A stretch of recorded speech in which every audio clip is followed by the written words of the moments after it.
Good day. Happy Saturday, Dolphin fans. Welcome to another episode of Fins Talk. Today, I'm your host, Bobby Melendez, joined by the one and only Fish Tank Hank. Hank, two tattoos later, how the hell are you, my friend?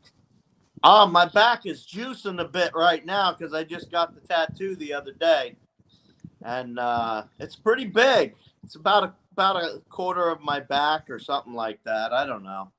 Took about 6 hours. At the end, I was like a little girl. No. Hey, you're living the best life in your retirement life. Yes, so sir. Far. Yes, Very sir. cool. What's up, Steve?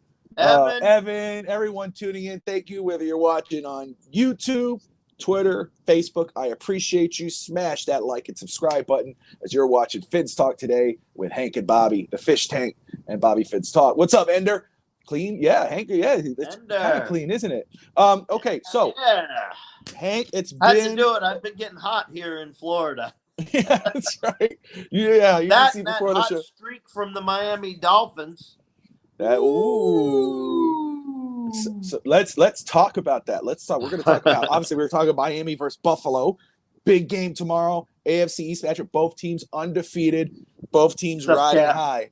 But what's going on, Kat? So let's talk very quick because I know you were on the Fins bandwagon. I was a little sick last week. You know, the family's still going through some stuff, but I did some post game, but you and I never really talked about it.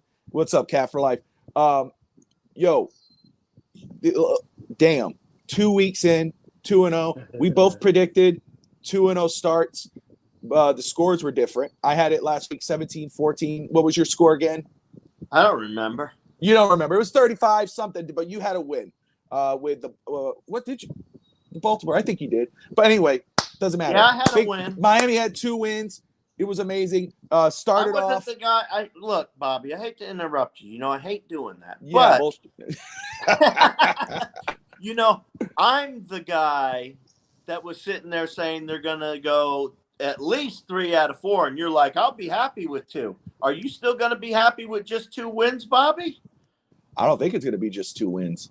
Out of those 4 games we're talking. I don't think. Games, I said it'd be 2 wins. Yeah, I did. I had it 2-2 was my prediction. That was my prediction, and we'll get to that. But I don't think it's just going to be 2 wins now. Right on, right. But anyway, his mind. Woo-hoo! Dolphins, the energy they're showing is changing minds. But okay, so let's talk about that. So the New England game. Just like last year, Hank, you and I were there together last year. We were started when you joined Fins Talk today. You and we started that game. It was a win, happy but not satisfied. We had question marks. We did discuss that. You and I were open about that. Same thing this season. It started out Dolphins won, but it was more of a defensive game. Offense only put 7 points plus 2 field goals. Yeah. It was still like, oh man, there was some hiccups there. There were question marks. Week 2. First half, Dolphins down 28-14, 2 picks. You looked at it, you were like, oh, shoot, here we go. My heart was in my stomach, bro. Right? I'm looking at it going, oh my gosh, and the emotions are coming out. You're like, come on, dude. This is what's going on. And then the one thing I noticed when I looked back at the game, when I went back to rewatch things, was which I need to start doing is paying attention to the sideline. The team never looked like they're losing that football game. The team stayed committed. They were together. You could see the energy on the sideline. Second half was nice and smooth. McD, the biggest difference I think for this team. But the second half comes along. What was it? It was the Lamar Jackson Dolphins scored a touchdown. I think that was the Craycraft. And then the Lamar Jackson runs. That's 35-21. So it's like, okay. Then 28-35. Then they kick a field goal. There was like 35-35. Then they kick a field goal. Then a touchdown to Waddle. 6 touchdowns later for Tua. You give him his flowers. People go, oh, wide open wide receivers, blah, blah, blah.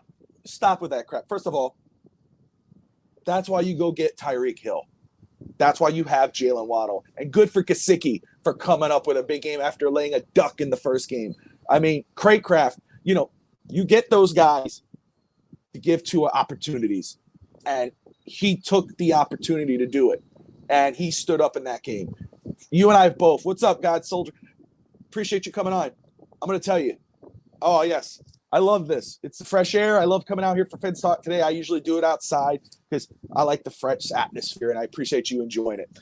But I'd do it too and show you the palm trees, but it's too hot. That's right.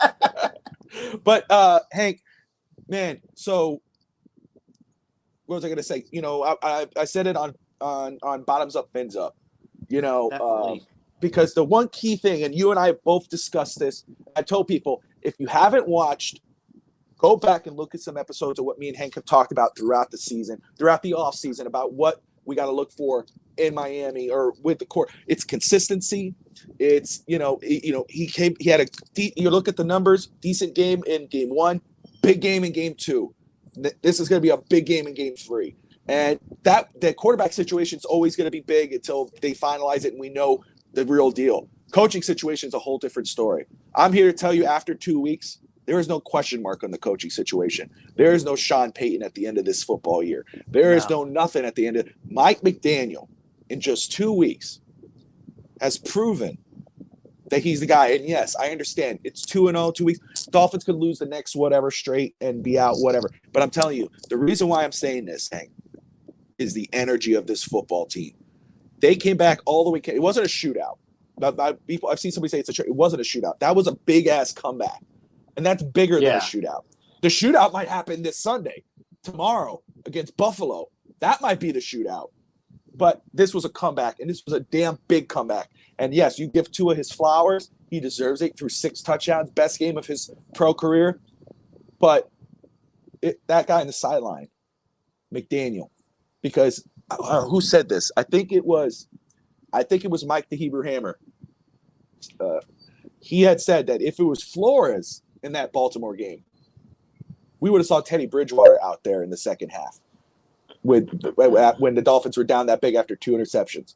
But if you watch Tua on the sideline with Coach McDaniel in the first half, even after the tough first half, and it wasn't just him, it was the defense was falling, even though the defense had some big stops. It was an all-the-way team duck, big egg by the team so far in that first half. But together, they came back and won. And I think a lot of that has to do with McDaniel. So you said you had your stomach in the first half. You were in your stomach. Second half, as it was gradually going in that direction. Before the second half even started, though, Bobby, I said to my wife, this team has the firepower to do it. And they did. The firepower was there, and they exploded. I didn't think they were going to come all the way back.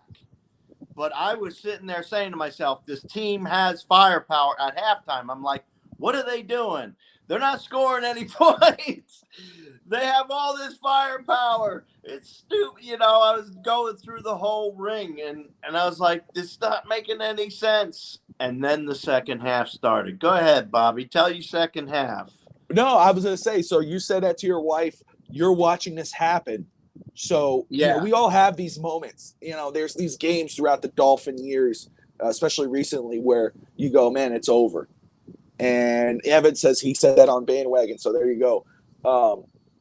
In regards of if it was Flores coaching that game, it would have been Teddy Bridgewater coming out in the second half, not Tua.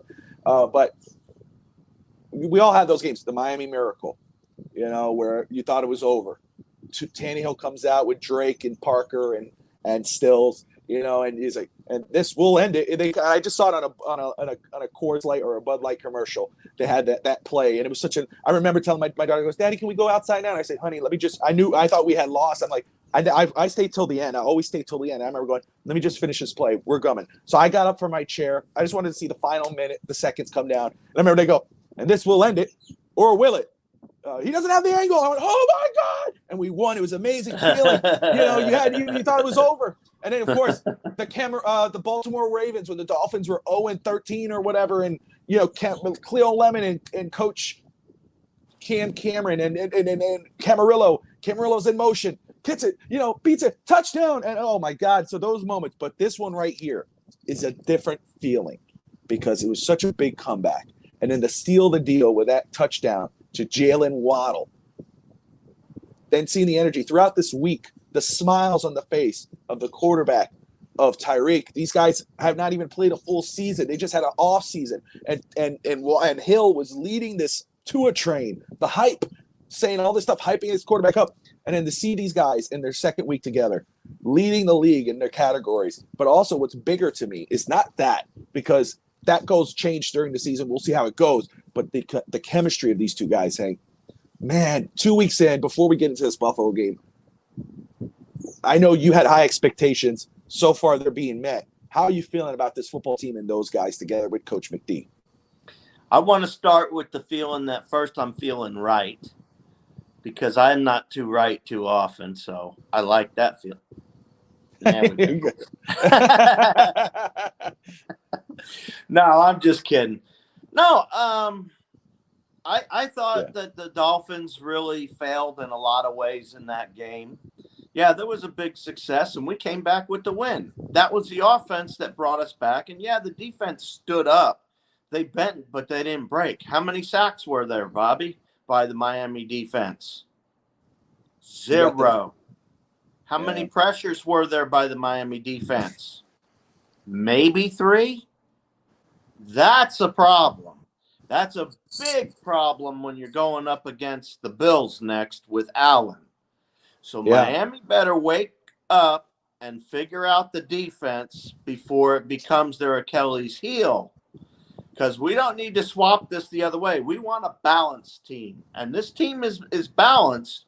It's just the defense has to step it up a little bit more coming up.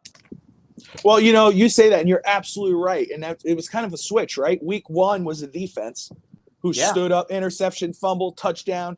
Week 2, even the whole team in the first half was laying egg, but the second half was all offense, was scoring touchdowns, 6 touchdowns, a running game, the offensive line, the surprise, it's not investment, it's about development. And so far, Greg Little, who took in for Austin Jackson, who really stood out, Connor Williams at center is balling out. So you're absolutely right. Right now it's imbalanced. Defense week 1, offense week 2, week 3, it has to be a full team effort, because special teams too.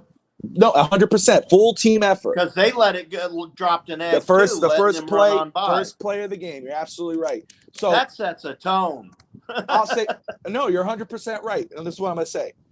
Listen, fans, not whatever you want to call it. No doubt the Dolphins, and I don't think they are, because I don't think McDaniel is, but fans as well, don't sleep on Buffalo. Yes, Micah Hyde is out. There's a lot of big injuries on Buffalo. Jordan Phillips. There's a lot of injuries. This is going to be a shootout. They still have, unless Josh Allen is not playing, this is going to be a very big game. Stephon Diggs and Josh Allen. So, and overall, just the team. It's a tough team. This is going to be the test for Miami. Now, I will say, though, before we get into the keys of the game and everything, Hank, if Miami goes into this game and it's a shootout, and, they're staying toe-to-toe with Buffalo, and somehow, some way, and Buffalo comes out. When they're beating Buffalo? Go ahead. No. This is a different scenario. I know where you're going, but let me finish. I'm just saying this. This isn't the vibe of this football team. That if Miami goes toe-to-toe with Buffalo, what's up, Fitz Tailgate, man? I appreciate you, brother. And they lose. What's up? Even though they went toe-to-toe, and they matched them, but they somehow lose, fans should still be happy, because this is going to be a blowout. Yeah. But I don't think that's going to be the case. But before we get to predictions, Evan, Bobby, you have 3 chances to change your mind. I like this vision, though. Calm down, Evan. Let's get to the end. First off, let's do this. We just talked about, Tua. Of course, it's 2 weeks in. Let the season play out. It's going to play out. The numbers in the first week were decent, consistently did well. Their second game, 6 touchdowns. Who cares about 2 picks, because 6 touchdowns outweigh that, but 2 picks, 1 wasn't his fault anyway. 400 some odd yards with those receivers, awesome. But it's not the stats that impress me. It's the energy with the Dolphins right now. But who, in your opinion, with Tua, this early start, the energy, he has the big smile on his face, all that whatnot. Who's had the biggest impact on Tua that's caused this trajectory to go up? Has it been Tyreek Hill? obviously as receiver and also riding that Tua train, leading it this offseason? Or has it been Coach McDaniel? In your opinion, who's had the biggest impact on Tua this season? Offensive line. That's not the question. Yeah, well, you didn't say there wasn't a category 3 that I could pick. I know. I didn't give you category 3. I gave you 2. I know. That's why I gave you the answer that you wanted, Darrell that Bevel. you're actually looking for. It's the offensive line. Because Tua's dancing around back there, right? Yeah. He only got sacked one time. Once. Week 2, yeah. In week 2 against Baltimore's defense. 1 sack. God Soldier says Tyreek Hill, due, Bobby. McDaniel, Steve Malley, and Evan says Darrell Bevel. And, of course, Evan, like Hank, choose a third option. But I'm going to tell you, and I'm not taking away from Hill, God Soldier, and I appreciate you, brother, for watching. Please like and subscribe. Join us every weekend, Saturday. But I'm going to say it's Coach McDaniel. It's Coach McDaniel. And it's not just impact of Tua, but it's impact of the whole team. Coach McDaniel. Remember when that first plane ride? Hold on. Remember that first plane ride when they hired McDaniel, and they're on that plane, and he has the phone and he's FaceTiming with Tua, and the biggest smile on Tua's face, and he's telling Tua, "My job is to get the best out of you. Your job is just to play quarterback. Do this." Yeah. And that was the first thing where I went, "Oh, this is going to be cool." Because no matter what you believe in your quarterback, that's really cool to see because you want your head coach to believe in his quarterback. So, hi, Evan. Ralph, thank you for watching. Fitz Tailgate, El Captain has had the biggest impact on. Yeah, he's right, though. I mean, look, he came in. He's an offensive-minded guy. It's easy to throw him the bone. Of course he has the biggest impact so far. He's the one running the offense. He's the one calling the plays. He's the one that's it's more than that. It's more than that. It's more than that. It's not the offensive play. I understand that. It's everything that he's doing, but this team is working its butt off too. And Tyreek Hill is doing a phenomenal job both weeks. Come on, almost 200 yards with 2 touchdowns just past week. Yeah. That's impressive. I don't care who you are. And Jalen Waddle, the same thing. 2 of them. First time in history that somebody's done that. Yeah. Yeah. But again, I get that. And you should, right? When you have those type of weapons, you should have big games. And I don't expect it what's up, Miss Fins? Guys, go to her channel, hit like, subscribe. Fins, go like and subscribe. Appreciate you all for tuning in this Saturday. But you should have big games when you have those receivers. And I don't expect that every week. And anybody who expects 6 touchdowns every week, stop. That's not fair expectation. But when you do have those weapons, that of course, and that is an impact. However, it's the energy, him believing in himself, this offense believing in themselves, this defense to believe in themselves after laying a duck in the first half, the team in general, to come all the way back to beat a Baltimore team that was up 35-21 to win 42-38. To me, McDaniel has been the biggest. I get it. I don't argue with anybody else. Darrell Bevel on Tua has been big too. I get that, Evan. Soldier, I was watching Tua get slimed, and his emotion he has with Tyreek helped Tua out of his shell. McDaniel's the MVP for this team. Absolutely. That picture speaks volumes to me. What Tua and Tyreek, because these guys have not been together a whole season. It's only been 2 weeks into a season. Of course, they've had the offseason. But to see that, remember, Hank, we discussed during the offseason about Dolphins going out and getting a big-time wide receiver to help their young quarterback. It was Brandon Marshall with Chad Henne. It was Mike Wallace for Tannehill. And they had decent seasons. Brandon Marshall better than Wallace. But those guys, they never had that chemistry in those 2 years. They only lasted 2 years, and they were gone. In just 2 weeks, Tyreek and Tua look like they are brothers from another mother. It's amazing to see, and it's great for a Dolphin fan, and you could tell Dolphins Nation are excited. Yeah. So let's roll into this. Let's Buffalo, roll into it. Tomorrow, 2 undefeated teams, Hank. 2-0, both badass teams right now in the NFL, riding high. Let's talk keys to the game. To All secure a Dolphins victory, what are your keys to the game for Miami? Let's start. All right. My keys to the game for Miami is you have got to stop Von Miller. You have got to stop that man. Yes. Now, if Armstead's out, we're going to have a long day in the backfield with Tua. Okay? But the way that McDaniel has set it up, and if you've watched tape like you've been telling me you're watching tape, Bobby, because you know me, I watch tape. That is the one thing I love to do, unfortunately. But if you love football, you watch tape. If you're watching the tape, Tua's getting the ball out like this in a rhythm, just popping it right out. And if that streak continues, you're going to see the same thing. No worries with Von Miller. But if it doesn't, there'll be a problem. So we got to watch Von Miller and secure that man. And the rookie on the other side, I forgot, his name starts with an R. But anyway, he's the problem too.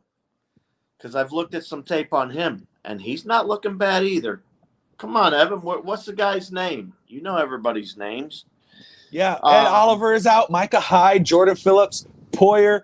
Right. I mean, the defense is hurt, but Von Miller is Von Miller. That brings me up to my second part of the game. Yes, sir. Which is the wide receivers. The wide receivers have got to perform against this maligned defense. The secondary's not going to be there in comparison to full strength, obviously. Not even close. There's a lot of people missing. So I do have a lot of faith in the wide receivers. So the wide receivers are going to be the second key. The third key is Miami's defensive line has got to pressure Allen and get him down when he runs. So the third key is control Allen and pressure him as long as you can all day, because that garbage with Baltimore, zero sacks on the quarterback and all that, that's not going to cut it for this game. You have got to do something to disrupt Allen and keep this game moving. Otherwise, the defense, if they don't hold up, Miami will start seeing themselves falling back through the game. But I don't see that happening. I see Miami's defense stepping up, controlling the line, and making the stand that they were supposed to make with Baltimore with their secondary and stopping Diggs. I just want to – they're all great. I didn't have Von Miller, and you're absolutely right. That is huge, and that is a big key. And Greg Russo, yes, that's who it was. So, but you're absolutely right. Von Miller, he's such a threat on that defense. They always talk about retirement, him and Aaron Donald from the Rams. It's like you watch them and you go, how the hell do they want to – I mean, go out on top, but damn, those guys are scary. And I didn't even have that written down. So, great point, great key. They have to protect him. Evan, I just want to say about the Kurt Warner videos. I have not seen his video. I have not seen his video yet, but Tua's just looking at his first read. I won't argue that, and I'll tell you why. And Tua will grow through the season. But when you call hike, and you look up, and of course you're going to look in the direction of Tyreek Hill, and he's already 15 yards ahead of his corner. Yeah, he's going to look at his first read and throw that touchdown. So I'm not going to argue that. Kurt Warner is a champion. He's a Hall of Famer. I'm not going to argue with him, but I'll watch the videos. But yeah, he probably does look at his first read. My keys, first off, is don't leave points on the field. You do not come off that field with no points. You need to score, whether you get touchdowns, but if you have to get a field goal, you get a field goal. You do not leave points on the field. Protect your quarterback. I think the Von Miller one is a great point, and that should be there. Tyreek and Waddle need to take advantage of a banged-up defense. The secondary, the line, they need to take advantage of it, especially when you have Von Miller, as you said, is coming down the middle of that line. Tua needs to get it out like this, and you said he's been getting out like this, and maybe because since he only had 2 seconds last year to get the ball, to get hit, he's used to it now, so he wants to get those Dan Marino quick outs. So you got to get it out like this. So, yes, establish the one read. If not, try to jump to a second read and get it to Waddle or get it to Gesicki down the middle. And the other thing, and Evan stole it, but make Josh Allen one-dimensional. Rattle him. Force him to make mistakes. I think Xavier Howard is going to play, but, Brandon Jones playing that same role he did against the Patriots, playing linebacker, putting him all over the field, Javon Holland, force him to make mistakes. But it's going to be the Dolphins cannot leave points on the field with a team like Buffalo. Buffalo will find a way to score touchdowns.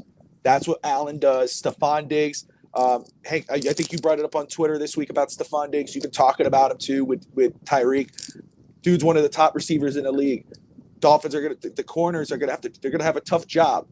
So you can't expect them to stop the offense every drive. Hopefully a couples, but enough for Miami to get ahead of them. So I think, though, do not leave points in the field, rattle the quarterback, make him one-dimensional, force him to make mistakes. Tyreek and Waddle, take advantage of a banged-up defense. Those are my keys. Those are Hank's keys to the game. And then let's do very quick. Let me talk to Steve for a minute. Go ahead.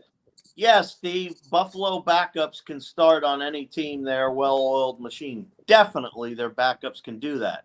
But their backups can't keep up with Tyreek Hill, Jalen Waddle, Gesicki, Mostret.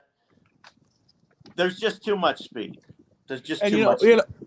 No, Steve has a great point too, as well, Hank, is because Buffalo's a very good coached football team. It's next man up. So you're absolutely right, Steve. Great point. And you know what Ralph actually said, and I know Ralph's watching, my stepdad down in Miami. He was saying, he said yesterday that he expects Tyndall to play, and exactly what you said, Steve, as a spy. So Ralph, there's Ralph right there. Cap, they are here. Dolphins are in the house. Blah blah. It has a stamp on the team. But Ralph said that to me yesterday, Steve. So you and Ralph are on the same page. Ralph, Steve is from Little Havana, or the old Little Havana. He went to Miami Springs Senior High, like myself. He is from the old town.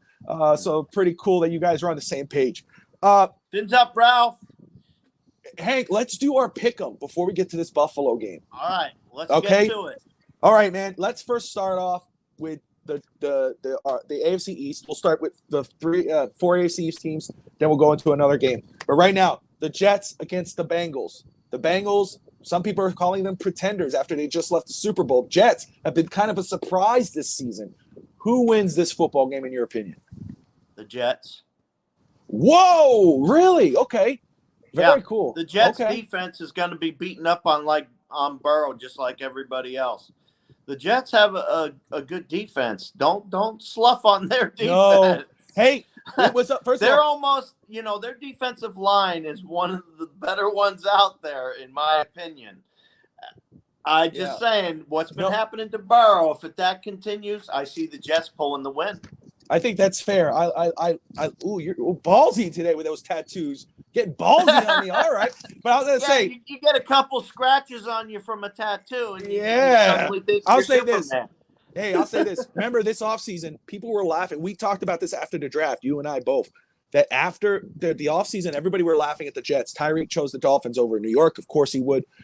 He weren't getting any free agents.